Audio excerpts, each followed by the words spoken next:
Life Audio. Welcome to Christian Natural Health with naturopathic Dr. Lauren DeVille. Christian Natural Health is the podcast on how to get and stay healthy, God's way. You'll hear topics on nutrition, exercise, sleep, avoiding toxicity, meditating on scripture, what supplements to take, stress management, defeating anxiety and worry, how to reconcile Eastern medicine approaches with Christianity, and a whole lot more. Now, here's your host, Dr. Lauren. Welcome back to another episode of Christian Natural Health. Today, I'm very pleased to have Jodi Scholes with us. Jodi is a celebrated author, educator, and licensed massage therapist with over 30 years of experience in understanding and treating pain. Her work with elite athletes, including Major League Soccer team and U.S. track and field athletes, has taken her across the U.S. and internationally, providing high-level care and support. Her book, Body Blueprint: How Your Pain May Be Telling a Story, explores how a person's perception of pain is not solely influenced by biological factors, but is also profoundly affected by mental and emotional stress. Jodi has shared her insights on a global stage, including delivering a TED Talk titled Body Blueprint: How Your Pain May Be Telling a Story, which is great, by the way. I highly recommend it. She is a retired triathlete herself and an improving tennis player.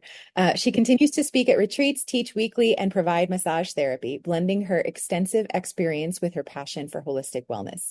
Welcome, Jodi. Thanks so much for joining us. Oh, thanks, Dr. Lauren. It's great to be here. Appreciate the invitation. Yes, absolutely. So tell us a little bit about your backstory, why you wrote the book, Body Blueprint, and what was kind of the motivating factor for that? Well, the motivating factor was from seeing thousands of clients stuck. I mean, some of my clients my massage clients were really stuck in a cycle of chronic pain. And as a talented massage therapist, I wanted to explore all the different things that could be impacting that pain. Right. And so it was one particular client, Marcy, and Marcy got bronchitis every year. And Marcy is super healthy, eats well, ran marathons. Right. And I was like, this just is not adding up. Right. Well, when I did my exploration of different things, that's what we talked about. The tea, breathe easy tea, and just all these different things that so yep, I do that. Oh, yep, omega, I think it was omega-6 or omega-3 fatty acids that would help. But then I said, well, traditional Chinese medicine says that the lungs are related to unexpressed grief. Right. Yeah. Silence. And she said, well, that might be the case. I've never really gotten over the death of my mother since that when I was 14. And I could tell by the way she replied that something had resonated. I had worked with Marcy for 3 years at least. She had never, ever told me that she had lost her mom. But her body was ready to process some of that sadness. Right. And she did some Tai Chi, she did some movement therapy, she did some talk therapy. She explored some new avenues. Right. Yeah. And that year she didn't get bronchitis. That's awesome. Very cool. So, and that led you to recognize that there were emotional underpinnings to physical issues, or at least there could be. It went ding, ding, ding for me. Right. Yeah. That I was like, wait a minute. There are emotions that are tied to different parts of our body. Oh, right. Yeah. Let me look at that. And so I dug in and I correlated the areas of the body that I saw in my clients that had the most chronic stress, low back, shoulders, knees. And I did some digging and found that there were emotional connections to different parts of the body. So I incorporated that into my massage practice. Right. And did some qualitative research over the next 20 years. Yeah, sure. And I loved it. I loved the results because what I've found is that we heal not only the physical body, we also heal on a mental and an emotional level as well. Yep. Yep, So, absolutely. Yeah, and so give us a few more ideas. Like you kind of introduce in your book this idea that your biography becomes your biology. So that reminds me of the book that is also titled The Body Weeps Tears, the Eyes Cannot Shed.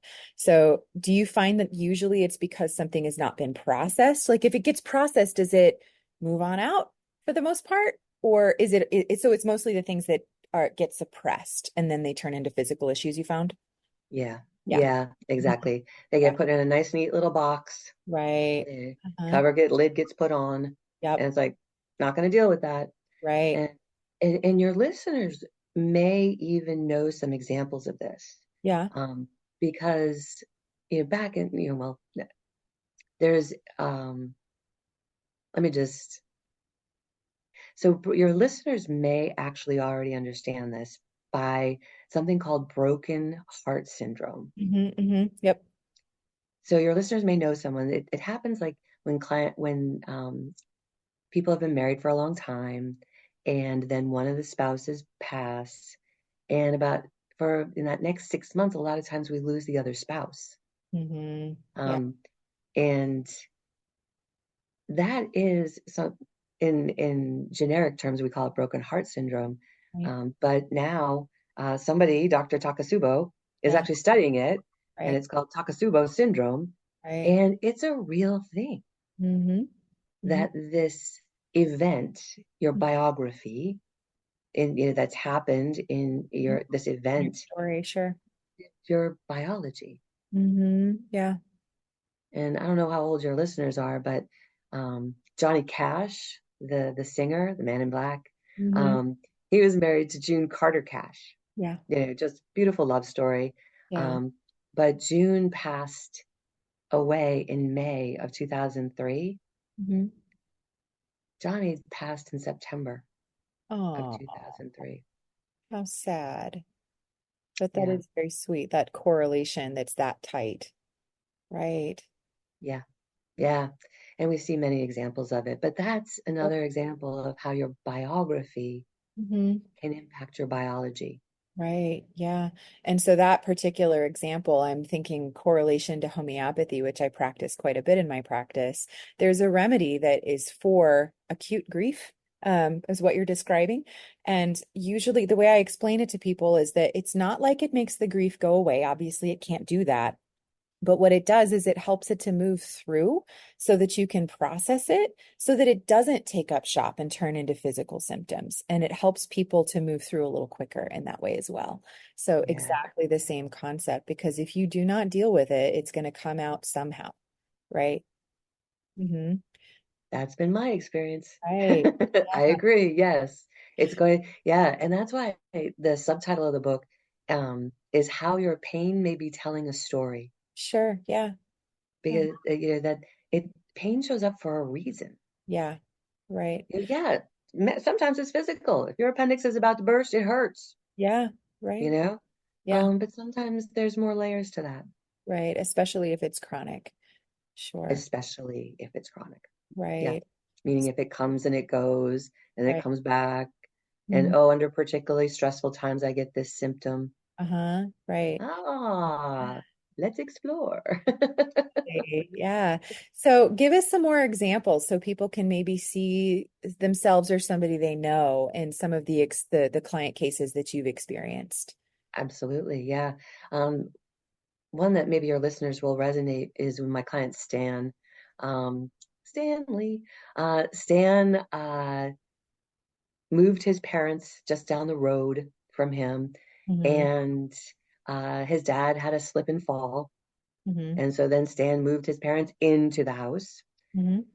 And when I saw Stan, he had just out of the blue started getting right shoulder pain. Hmm. Hmm. And I said, "Well, has anything changed lately? Did you have?" He's a triathlete; he's super fit, Right. um, and he overdoes it, Yeah, sure. And he's like, "No, man, he's a really good swimmer, Yeah. and so shoulder."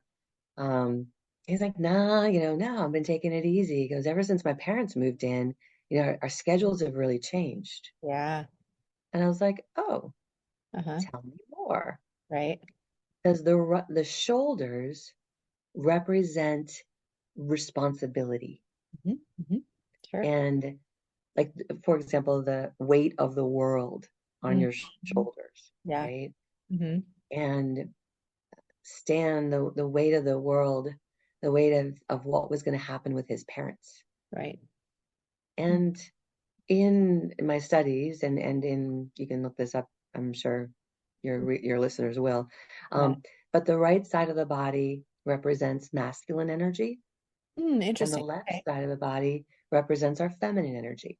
And so I explore that a little bit, and it's in alignment with Stan's case, because he's the oldest child, and he felt like he had to step up and take responsibility for whatever was going to happen with his parents. Right. And yet he and his wife had not expected that they'd be caretakers. Sure. Yeah. In fact, he told me that his dad's memory was okay, but they used to love going to baseball games, and they couldn't even take him to the baseball games anymore. Just wasn't happening. So Yeah. there was a lot processing emotionally for Stan. Right. The resolution, well, he took it to prayer, to be honest, and got a massage. Yeah. Just trying to treat it physical, right? Sure. So we address this on the mental, the emotional, the physical level, you know? Right. Yeah, absolutely. Yeah. And he reached out to his sister, who he lived in the Northeast, and she lived in Texas. And he reached out, and turns out that his sister had a whole half of the first floor of their home that they had designed for when the day came that either her parents or her husband's parents needed a place to live. That's great. It's so great. And his parents were all for it. Right. Oh, And at that's first he was like, wait a minute, you don't want to stay with me? You know? sure, yeah. You know? Like, hey, wait a Right. minute. You know? Uh-huh. But it just unfolded beautifully. Right. But, coincidentally, he had pain in his right shoulder. Sure. Maybe. Maybe. But Right. yeah, but there's been a lot of coincidences over my last 30 years. Sure, So, I can imagine. yeah. Absolutely. So yeah, that certainly makes a lot of sense. And as you're describing the weight of the world on the shoulders, most people, correct me if I'm wrong, you know better than I would, but it seems like that most people carry their tension in the traps, like the top of the trap muscles. And is that also often carrying weight of the world or not necessarily? Weight of the world, yeah. Or an imbalance in responsibilities. Okay, okay. So I mentioned that the right shoulder with Stan, Sure. oldest child, oldest, Right. son, masculine. I need to take care of this, right? Right. I had another, the left shoulder. I was speaking with my assistant, and she went to grab something, and and I was like, "Oh, is your left shoulder bothering you?" And she's like, "Yeah, it's, I probably slept on it wrong." And I said, "Oh, well, would you like to explore that just a little further?" And she's like, "Sure." Right. And I said, "Well, you don't have to say yay or nay, but I'll just let you know that the shoulders represent responsibility and an imbalance in the responsibility, Yep. as in the left side represents feminine. So is there a feminine role that you're taking on a lot of responsibility, maybe more than you had planned on? Maybe you're a little resentful about it. Not resentful, but maybe frustrated, or maybe tired, or feeling impatient." Yeah. And she said, well, first of all, her eyes got like big. Yeah. And she said, "You don't know this about me, but I'm a single mom." Wow. And she said, "And my parents didn't want me to have the child. Oh, wow. And so they're not very supportive with their help." She said, "And this weekend was a rough weekend." And she said, "But I wouldn't trade my choice for anything. I love my baby girl." Sure, yeah. And I said, "Okay, well, your body might be squawking at you a little, you Yeah, know?" absolutely.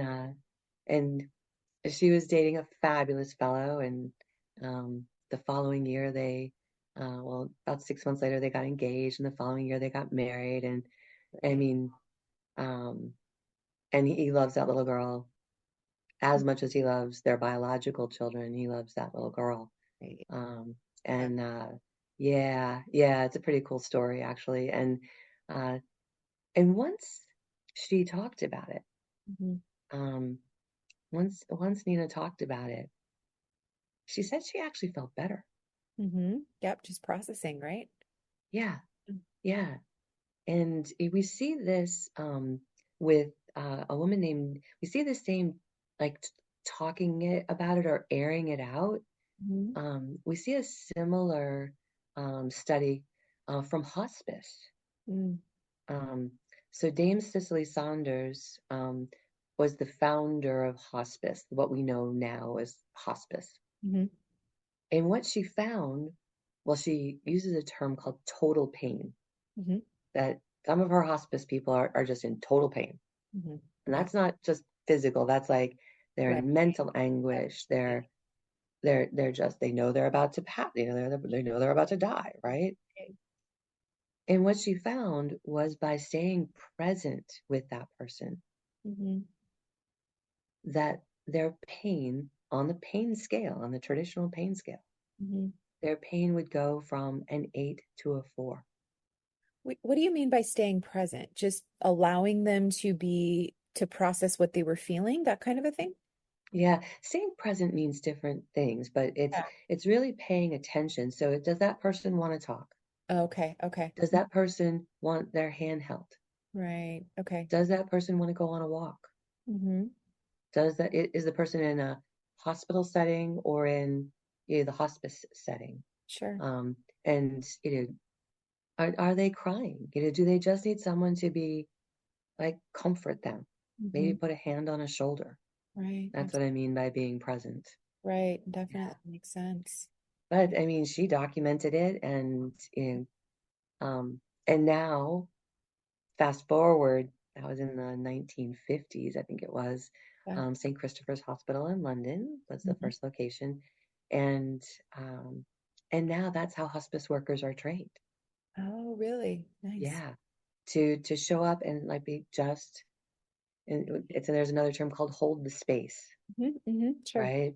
So hold the space. What's happening with the family, if the family is present. Maybe they don't have family. Yeah.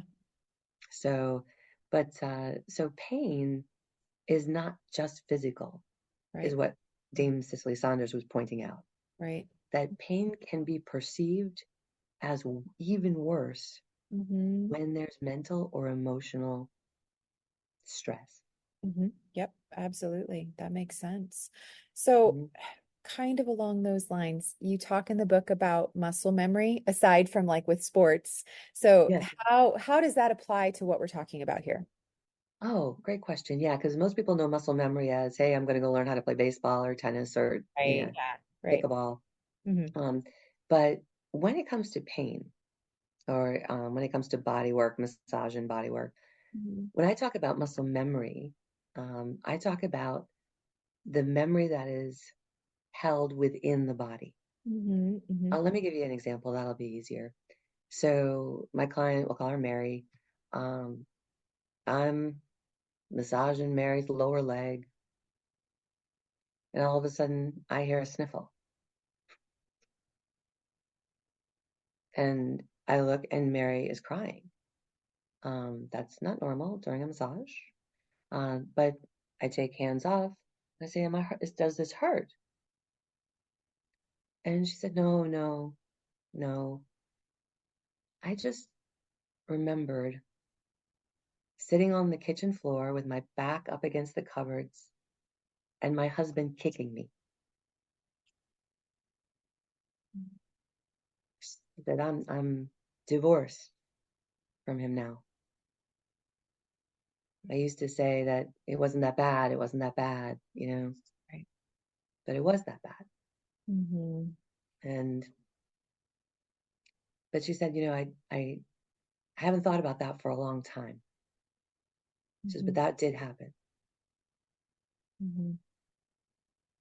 And by nurturing that part of her leg Where that that, had received one of the kicks. right, This memory surfaced. surfaced, Mm. and she could have compassion for herself Mm-hmm. Mm-hmm. in making the decisions she made at that time. Right. And she eventually found her way to compassion for her ex-husband too. Right. Wow. Good for her. Yeah, he's angry, Sure. you know. Yeah. So, but that's what I'm talking about when I talk about muscle memory. Mm-hmm. The, Yeah. in bodywork terms, Mm-hmm. some people may know that as a somatic emotional release. Mm-hmm. Um, Yeah.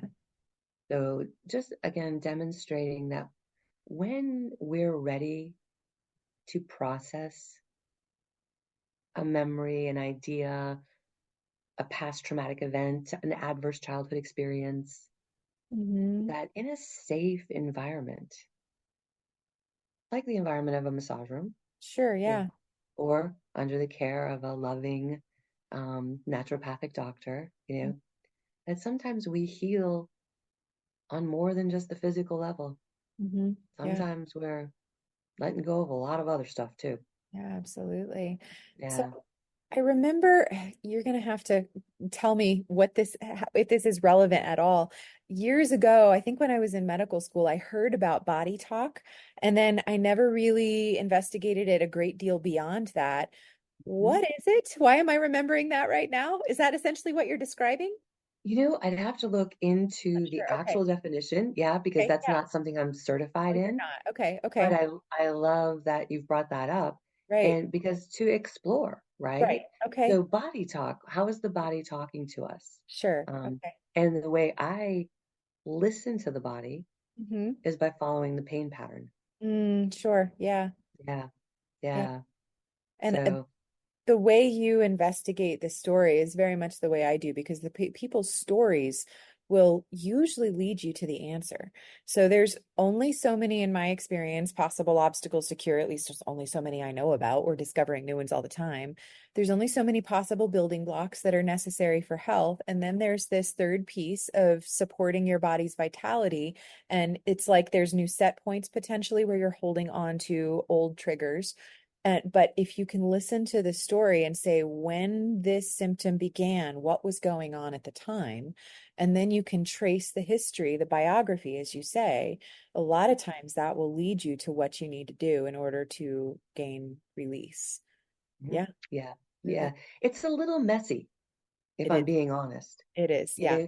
Because it's emotions, right? Yeah. It's like, no, I've got a stiff upper lip, I'm fine. You Sure. know, and I will say also as women, Hmm. as strong women, vulnerability and weakness, that's something that we Hmm. don't like to get in there. We don't like to be perceived as weak. Hmm. Um, Sure. and yet again, when there's chronic pain, Hmm. well, you talk in your podcasts about when there is dis-ease Hmm. Hmm. in the body. Right. If it hangs out long enough, it turns into disease. Yep. Absolutely. Right. That makes sense. Yeah. So, out of curiosity, how did this translate to treating professional athletes? Did you find in the most ca in most cases, was it physical for them, or was it both and, like in that particular case? Yeah. So, yeah, I spent a decade with professional soccer in the United States. Yeah. Shout out to DC United, Uh-huh. Major League Soccer. Yeah. And then moved into working with U.S. track and field again in the district, the DC, Maryland, Virginia area. Okay. Um, yeah, and supporting those athletes. And so, as a part of their team, Hmm. we were really reaching. Well, I'll talk specifically to soccer. Um, it was mostly physical, Hmm. and yet, in the quiet of the treatment room, because there are different types of treatment. I spent a lot of time in the locker room as Yeah, well, I'm a lot of sure. time on the road with these guys. Right. Um, and their mental state of mind Hmm. was critical to their positive performance. Yeah, that And makes so sense. Their mental state was very important, and it translated in nuts and bolts. And I used to be a very nuts and bolts type of massage therapist. Okay, your hamstring is tight. Let's Get massage it. it, loosen Yeah. it. Let's get it, right? And then I started correlating again in the locker room. Stress in a player's life was translating to poor performance. Sure. Yeah. And so how could treatment on some level, other than, the hotter, the cold tank, right, where they would Sure. jump in and Sure. um, but allowing them to process whatever stress was going on. We had 5 players that were not from the US. In fact, that's a fun fact about Major League Soccer, that the majority of players on the team are Americans, are from the United States. You are allowed to have 5 international players, but that's it. Oh, interesting. Okay. Yeah, they really wanted to develop soccer in the United States. Right. Okay. And so that's Um, and now we have amazing teams, even more amazing than when I was working with them. Sure. Uh, uh, Shout out to Lionel Messi at Inter Milan, Inter Miami. But keeping that player healthy on a physical level and on a mental level was a big part of my role. And so if there was stressors, if there was a problem physically or mentally, it was my job to bring it back to the head trainer. Okay. And that was spelled out clearly to the entire medical team. Oh, wow. Okay. Messages that we would give to the players. Positive, your body's responding well, you're healing quickly. Gosh, you're getting stronger. Yeah. All of those positive images. And then if there was an issue, like, I don't know if he's going to be ready for game day. Yeah. I tell that to the head trainer. Right. Okay. Not to the player. That, of And course, because of course that would probably trip him up if you said that, right? Exactly. Yeah. And it wasn't that we were withholding information, but we were going to support that player in a different way to make sure he was game day ready, or we would introduce the idea early that, he might not be on the pitch, on Saturday. Right. Yeah. So, Got but, it. but yeah, that's how it translated. And it actually gave me even more curiosity Right. about a person's mental state, because I saw it over 10 years with great players. I mean, the number 10 player on a soccer team is usually the best player. Usually. Okay. Yeah. Yeah. And so our number 10 player, his name's Marco Echeverri. And he was also our oldest player. Okay. But he would get massage pre-game, post-game. He would get massage after practice. There were times where there was a massage table in the main locker room area, because he wanted a massage during halftime. Oh my. Yeah. So, and I say that to demonstrate that soccer, or football, depending on where you're from, Right. Yeah. is a global sport that recognizes the benefits of both Eastern and Western medicine. Sure. Absolutely. It was fun to see. It was fun to see how many of all the players wanted massage. Like nobody had to be convinced that they course. needed Yeah. no. But there are times, in American football, traditional, US football, these guys, up until like the last decade did not get a lot of work, did not get a lot of body work. So it was fun to be in an environment that really was like, yeah, me next. Celebrating that. Yeah. Yeah. Very cool. So you mentioned to me before we got on the air that on your website you have a map of the body. So tell the listeners what that is and how they can utilize it. Yes. All right. So on my website, I'm really happy with this thing. It's called the Body Blueprint Map. And so in the book, I go through, I think it's a dozen different body parts.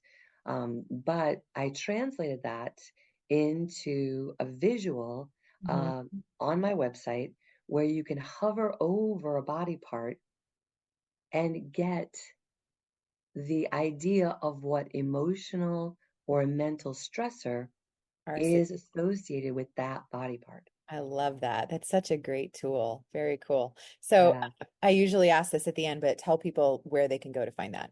You can find that at jodischoles.com. Fabulous. Yes. And hover over books, Uh-huh. and then on that tab, you'll see the map. Awesome. Very Yes. cool. Yeah. What have I not asked you that you want to make sure you leave with our audience? Well, I'll tell you. There are two things. One is that when I talk about this topic, about how mental stress turns into physical pain, I often hear people say, I believe that. Everybody just kind of knows intuitively. You kind of do know, right? Mm. Yeah. And because of that, an emotional stress also can show up and make physical pain worse. Sure. Yeah. And so what I'd like your listeners to remember is that there's hope. There's hope even when the doctors say nothing is wrong, when you've had so many tests, when you don't want to be on tons of medications because of the side effects. Right. That pain is there as a messenger, potentially. Sure. And that there is hope in figuring out the real source of pain. Right. Yeah. And I would piggyback on that even if the source of pain is physical and not mental, emotional, it's still a messenger. It's always a symptom that leads you to the answer. Some of the most difficult cases for me to treat are people who have like one super generic symptom and there's nothing else to go on and there's no timeline. Like that's like now needle in a haystack. Now you just go fish. But the more specific they are, even the more symptoms they are, and the clearer the timeline, the easier it is to figure out because they are their clues. So yes, absolutely. That's a great way to look at it. Very cool. Well, thank you so much, Jodi. This has been really encouraging. I appreciate it. Oh, thanks, Dr. Lauren. This has been a pleasure. It's really lovely to get to know you better and to have a little time with your listeners. Thanks so much for the opportunity. Absolutely. Are you looking for a holistically minded healthcare practitioner who truly treats root cause rather than symptom suppression? Unfortunately, even in the alternative healing professions, this isn't a given. That's why I've created wholehealthdoctor.com, a resource to help connect patients to healthcare practitioners in their area who share a root cause philosophy. Alternatively, most of the practitioners listed also practice telehealth. So if there isn't anyone local to you, you can still find a great practitioner to help you regain optimal health. Go to wholehealthdoctor.com. That's wholehealthdr.com. Type in your location or adjust the specialty that you're looking for and find the practitioner who's right for you. Thanks for listening to Christian Natural Health. This show is run by you, so please write in with topic and guest suggestions for future shows. For more great content, subscribe to Dr. Lauren's blog at www.drlaurendeville.com or follow her on Facebook or Twitter at Dr. Lauren DeVille. If you enjoyed the show, don't forget to share it with your friends and give us a 5-star rating in iTunes. It really helps us to stand out so other people can discover great content as well. Have a great week and God bless you.